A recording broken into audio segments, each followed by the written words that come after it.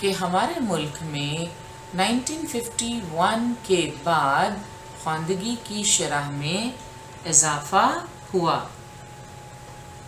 اور اس میں بھی آپ دیکھ سکتے ہیں خواتین کے مقابلے میں مردوں کی خواندگی کی شرح زیادہ تھی۔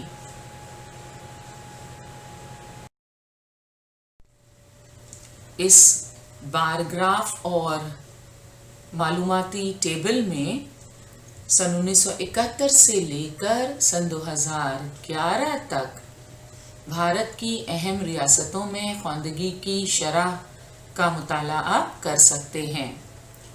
اس کے تحت آپ دیکھ سکتے ہیں ریاست کیرلا میں خواندگی کی شرح سب سے زیادہ رہی، اور ہماری اپنی ریاست مہاراشٹر جو ہے وہ ہمیں دوسرے نمبر پر دکھائی دیتی ہے۔ یہاں سن 1971 میں اگر 45.8% تھی خواندگی کی شرح، تو 2011 میں یہ بڑھ کر 82.3 ہو گئی تھی۔ خواندگی کی شرح میں اضافہ حکومت کے لیے ایک بڑا مسئلہ تھا، جسے حل کرنے کے لیے حکومت نے مختلف تدابیر کیں۔ سب سے پہلے ہم گفتگو کریں گے ابتدائی تعلیم پر،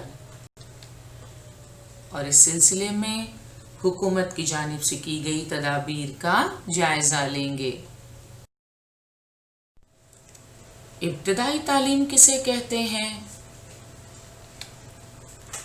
6 سے 14 سال کی عمر کے بچوں کو دی جانے والی تعلیم کو ابتدائی تعلیم کہتے ہیں۔ سن 1988 میں مرکزی حکومت نے ابتدائی تعلیم کی توسیع اور تعلیمی معیار میں اصلاح کے لیے تختہ کھریا منصوبہ شروع کیا۔ تختہ یعنی بورڈ، اور کھریا کے ڈکشنری میننگ ہوتے ہیں ایک قسم کی سفید مٹی، تو ہم بورڈ پر چاک سے لکھتے ہیں تختہ کھریا۔ تو 1988 میں مرکزی حکومت نے ابتدائی تعلیم کو بڑھاوا دینے کے لیے اور ساتھ ہی ساتھ تعلیمی معیار میں اصلاح کے لیے تختہ کھریا منصوبہ شروع کیا۔ یہ منصوبہ آپریشن بلیک بورڈ کے نام سے جانا جاتا ہے۔ آپریشن بلیک بورڈ کیا تھا؟ اس کے ذریعے ابتدائی تعلیم کی توسیع اور تعلیمی معیار میں اصلاح کے لیے کون سی کوششیں کی گئیں؟ آئیے سمجھنے کی کوشش کرتے ہیں۔ اسکولوں کے معیار میں بہتری، اقل ترین تعلیمی ضروریات کی تکمیل، کم از کم 2 مناسب کمرے، 2 اساتذہ میں سے 1 خاتون معلم، تختہ سیاہ، نقشہ، تجربہ گاہ کے لوازمات، چھوٹا کتب خانہ، میدان اور کھیلوں کے سامان کے لیے حکومت نے اسکولوں کو امداد فراہم کی۔ اس منصوبے کے تحت ابتدائی تعلیمی نظام کو تیز رفتار ہونے میں مدد ملی۔ 1994 میں اس اسکیم میں توسیع کر کے 100 سے زیادہ طلبہ والے اسکولوں کو ایک اضافی کمرہ جماعت اور ایک اضافی معلم کے تقرر کو ضروری قرار دیا گیا۔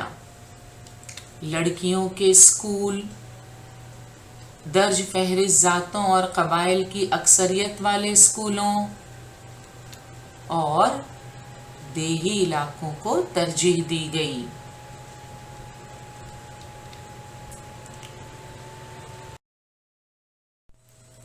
اساتذہ کی تقرری میں 50% اسامیوں پر خاتون معلمات کے تقرر کی شرط حکومت کے سامنے رکھی گئی۔ 1994 میں ابتدائی تعلیم کی ہمہ گیری کے لیے ضلعی ابتدائی تعلیم پروگرام DPEP یعنی ڈسٹرکٹ پرائمری ایجوکیشن پروگرام شروع کیا گیا۔ مہاراشٹر کے علاوہ دیگر 7 ریاستوں میں اس پروگرام کی ابتدا کی گئی۔ وہ 7 ریاستیں جہاں DPEP پروگرام کی ابتدا کی گئی ان کے نام آپ دیکھ سکتے ہیں: آسام، ہریانہ، کرناٹکا، کیرلا، ہماری اپنی ریاست مہاراشٹر، تمل ناڈو اور مدھیہ پردیش۔ تو مہاراشٹر کے علاوہ یہ وہ 7 ریاستیں ہیں جن میں ضلعی ابتدائی تعلیم پروگرام DPEP شروع کیا گیا۔ District primary education programme DPEP میں کون سی سرگرمیاں شامل تھیں؟ آئیے DPEP میں شامل سرگرمیوں پر ایک نظر ڈالتے ہیں۔ ابتدائی اسکولوں میں طلبہ کی 100% حاضری، طلبہ کی زائیگی کی روک تھام، لڑکیوں کی تعلیم، معذوروں کی تعلیم، ابتدائی تعلیم سے متعلق تحقیق اور قدر پیمائی، متبادل تعلیم اور سماجی بیداری جیسی سرگرمیوں کو DPEP میں شامل کیا گیا تھا۔ ضلعی ابتدائی تعلیمی پروگرام میں کون کون سی سرگرمیاں شامل تھیں؟ ابتدائی اسکولوں میں طلبہ کی 100% حاضری،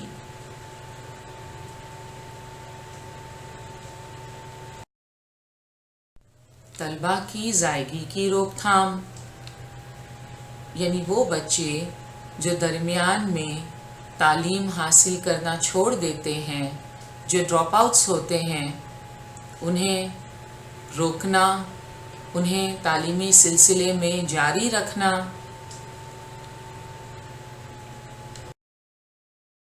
لڑکیوں کی تعلیم بہت ضروری ہے۔ When you educate a girl, you educate a nation۔ پہلے ایسا کہا جاتا تھا کہ ایک لڑکی کو تعلیم دینا مطلب ایک خاندان کو تعلیم دینے کے برابر ہے، مگر آج ہم یہ کہہ سکتے ہیں کہ when you educate a girl، جب آپ ایک لڑکی کو تعلیم دیتے ہیں، you educate a nation، آپ پوری ایک قوم کو تعلیم دیتے ہیں۔ اس سے لڑکیوں کی تعلیم کی اہمیت کا اندازہ بخوبی لگایا جا سکتا ہے۔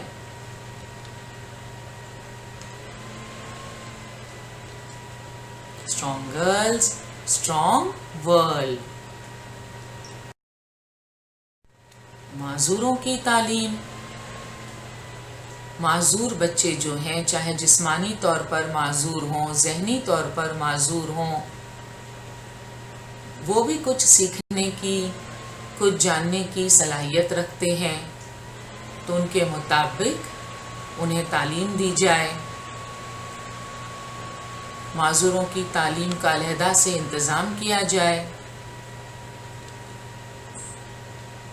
تاکہ وہ بھی کچھ سیکھ سکیں، زندگی میں کچھ کر سکیں۔ Learning knows no bounds۔ تو سب کو سیکھنے کا پورا حق حاصل ہے۔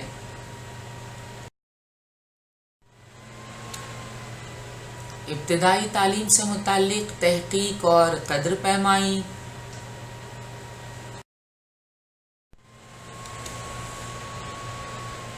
تعلیم سے متعلق سماجی بیداری پیدا کرنا، آپ دیکھ سکتے ہیں تصویر میں اسکول چلو ابھیان. ملک میں کئی علاقے ایسے بھی ہیں جہاں آج بھی والدین بچوں کو اور خاص طور پر لڑکیوں کو اسکول نہیں بھیجتے یا زیادہ تعلیم دلوانا پسند نہیں کرتے. تو وہاں بیداری پیدا کرنا، تعلیم کی اہمیت کو سمجھانا، لوگوں کو بتانا کہ شکشا جیون کا آدھار ہے، اس کے بنا جینا بیکار ہے. طلباء کی مناسب نشو و نما کے لیے 1995 میں دوپہر کی غذا کا منصوبہ شروع کیا گیا. ہم سبھی جانتے ہیں ذہنی اور جسمانی نشو و نما کے لیے مقوی غذا بہت ضروری ہے.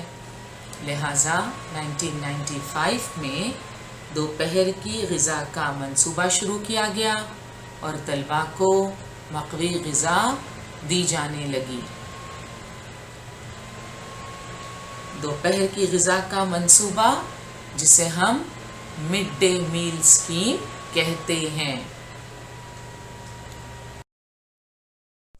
تو آپ نے دیکھا کہ ابتدائی تعلیم کی توسیع اور تعلیمی معیار میں اصلاح کے لیے حکومت نے مختلف تدابیر اختیار کیں. ابتدائی تعلیم کی توسیع اور تعلیمی معیار میں اصلاح کے لیے حکومت کی جانب سے کی گئی تدابیر کا جائزہ بھی ہم نے لیا. مگر کچھ لوگ ایسے بھی ہوتے ہیں جو سماجی بیداری پیدا کرنے میں پیش رہتے ہیں. ایسا ہی ایک نام ہے تارا بائی موڈک کا. کیا آپ جانتے ہیں تارا بائی موڈک نے بورڈی اور کوسباڑ میں تعلیمی خدمات کا آغاز کیا، آدیواسی لڑکوں کے لیے آنگن واڑی شروع کی، عملی سرگرمی کے ذریعے تعلیم. کرن اسکول، کرن دراصل پونا میں ایک تعلقہ ہے جنیر میں ایک گاؤں ہے کرن. تو وہاں اسکول قائم کیے. تکنیکی پیشہ وارانہ تعلیم کے فروغ کے لیے تارا بائی موڈک نے کڑی محنت کی. تارا بائی موڈک ہی کی طرح انوتائی واگھ نے ضلع تھانہ کے کوسباڑ میں آدیواسیوں کی ترقی کے لیے ایک تنظیم قائم کی. اس تنظیم کو کوسباڑ منصوبے کے نام سے جانا جاتا ہے. آدیواسیوں کی تعلیم کے لیے انوتائی واگھ نے پالنا گھر، بال واڑیاں، ابتدائی اسکولیں، تعلیم بالغاں کی جماعتیں، بال سیوکا، ٹریننگ کالج وغیرہ جیسے تعلیمی ادارے قائم کیے ہیں. اور اب ثانوی تعلیم کی ترقی کے لیے حکومت کی جانب سے کی گئی کوششوں کا جائزہ لیتے ہیں.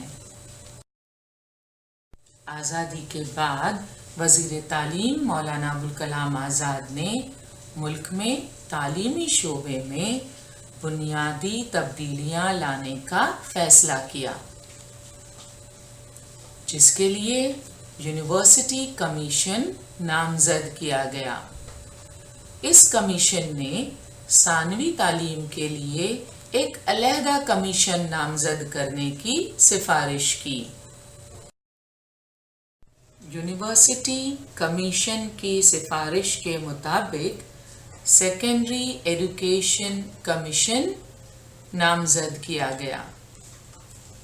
اسے مدلیار کمیشن بھی کہا جاتا ہے.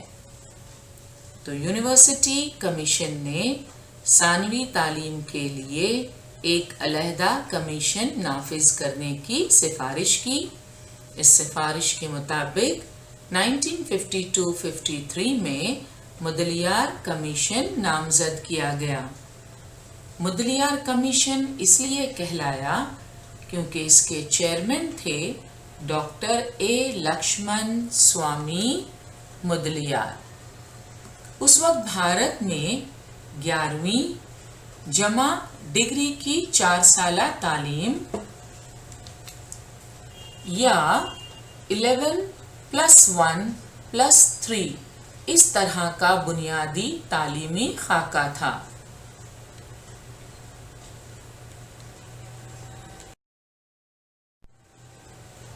کمیشن کی ذمہ داریاں کیا تھیں؟ مدلیار کمیشن نے ثانوی تعلیم، نصاب کی نوعیت، ذریعہ تعلیم، طریقہ تعلیم وغیرہ کا مطالعہ کر کے اپنی سفارشات پیش کیں۔ اس کمیشن نے اعلیٰ ثانوی جماعتوں کا تصور پیش کیا۔ ملک بھر میں اس نظام پر عمل آوری میں مشکلات آئیں۔ ثانوی تعلیم میں اصلاح و ترقی کے مقصد سے 1964 میں کوٹھاری کمیشن نامزد کیا گیا۔ اسے نیشنل ایجوکیشن کمیشن بھی کہتے ہیں۔ 1964 میں ڈاکٹر ڈی ایس کوٹھاری یعنی دولت سنگھ کوٹھاری کی صدارت میں یہ کمیشن نامزد کیا گیا، جسے ہم کوٹھاری کمیشن کہتے ہیں۔ کوٹھاری کمیشن کی کارکردگی میں جے پی نائک یعنی جینت پانڈورنگ نائک کا اہم کردار تھا۔ کوٹھاری کمیشن نے ثانوی، اعلیٰ ثانوی اور جامعاتی یعنی یونیورسٹی سطحوں پر تعلیم کا 10+2+3 کا خاکہ پیش کیا۔ ذرا یاد کیجئے، 1952-53 میں بھارت میں 11ویں پلس ڈگری کی 4 سالہ تعلیم یا 11+1+3 اس طرح کا بنیادی تعلیمی خاکہ تھا، مگر کوٹھاری کمیشن نے 10+2+3 کا خاکہ پیش کیا۔ کوٹھاری کمیشن نے 10+2+3 کا خاکہ پیش کیا اور اس کے ذریعے تعلیم کو روزگار سے جوڑنے کی کوشش کی گئی، کیونکہ یہ محسوس کیا گیا کہ پرانے طریقے میں طلباء کے پاس ڈگری حاصل کرنے کے باوجود کوئی پروفیشنل ٹریننگ یا ووکیشنل کورس کا کوئی تجربہ نہیں ہوتا تھا، جس کی وجہ سے روزگار حاصل کرنے میں پریشانی ہوتی تھی۔ لہٰذا اب اس 10+2+3 کے خاکے کے ساتھ 10ویں کے بعد 2 سال کے لیے ووکیشنل ایجوکیشن کا موقع فراہم کیا گیا۔ طلباء اپنی دلچسپی اور صلاحیت کو مد نظر رکھ کر 2 سال کے لیے کسی بھی ووکیشنل ٹریننگ کورس میں حصہ لے سکتے تھے، داخلہ لے سکتے تھے، اور 2 سال کی ووکیشنل ٹریننگ مکمل ہونے کے بعد اگلے 3 سالوں میں ان کے لیے اپنی ڈگری کو مکمل کرنا، گریجویشن کی ڈگری حاصل کرنا ممکن تھا۔ تو اس طرح اسکل ڈیولپمنٹ اور ووکیشنل کورسز کے ساتھ ساتھ ڈگری بھی مکمل ہو جایا کرتی تھی۔ تو یہ تھا 10+2+3 کا تعلیمی خاکہ، جسے کوٹھاری کمیشن نے 1964 میں پیش کیا۔ اس نظام پر 1972 سے عمل آوری شروع کی گئی۔ ہم نے دیکھا کہ کوٹھاری کمیشن کے ذریعے پیش کیے گئے 10+2+3 کے اس خاکے میں ووکیشنل ایجوکیشن کے تحت ووکیشنل کورسز کو اہمیت دی گئی۔ کوٹھاری کمیشن نے تعلیم کا یکساں قومی طریقہ، مادری زبان، تعلیم میں ہندی اور انگریزی زبانوں کی شمولیت، مسلسل تعلیم، تعلیم بالغاں، مراسلاتی تعلیم، فاصلاتی تعلیم، آزاد یعنی اوپن یونیورسٹی جیسی تجاویز پیش کی۔ مراسلاتی تعلیم، فاصلاتی تعلیم اور اوپن یونیورسٹی کا ان لوگوں کو زبردست فائدہ پہنچا جو تعلیم ادھوری چھوڑ کر روزگار یا کسی پیشے سے منسلک ہو گئے تھے۔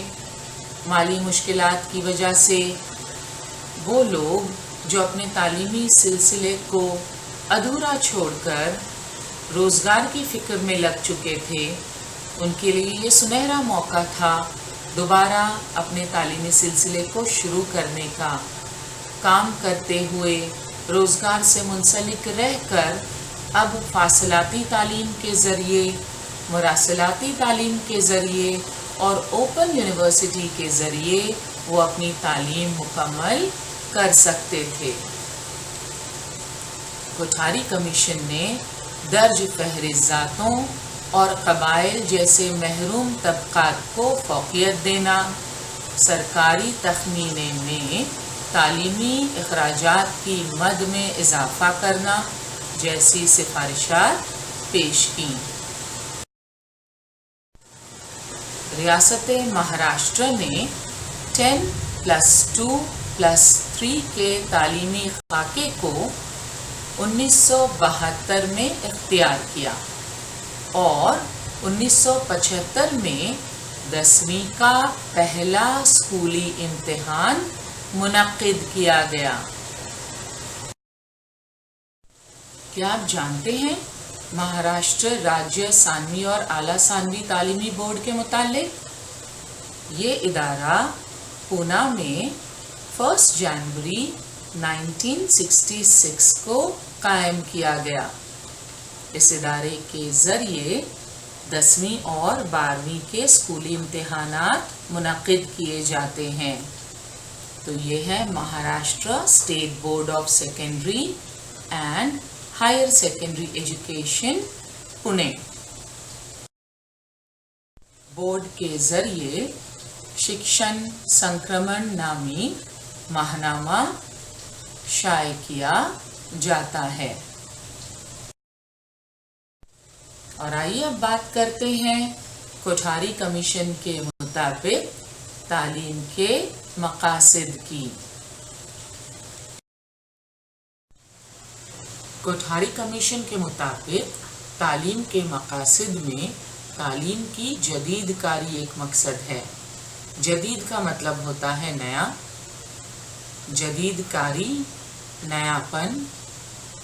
تو تعلیم کی جدید کاری سے کیا مراد ہے؟